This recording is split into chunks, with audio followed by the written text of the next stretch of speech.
Evo zbog čega svi pričaju o ovome.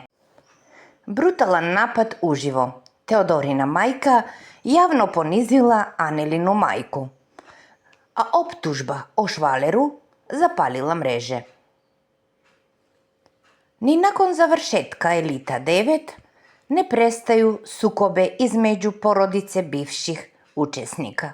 Ovoga puta u centru pažnje našle su se Jasmina Ahmić, poznatija kao Grofica, majka Aneli Ahmić, i Slavica Delić, majka Teodore Delić, koje su razmijenile žestoke prozivke putem društvenim mrežama.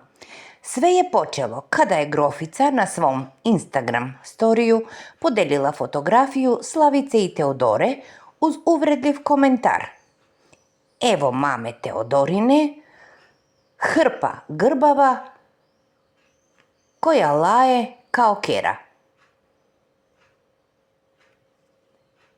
Na ovu prozivku nije se dugo čekalo odgovor. Teodora je snimila majku Slavicu, koja je u svom obraćanju uzvratila još žestokim rečima na račun Grofice.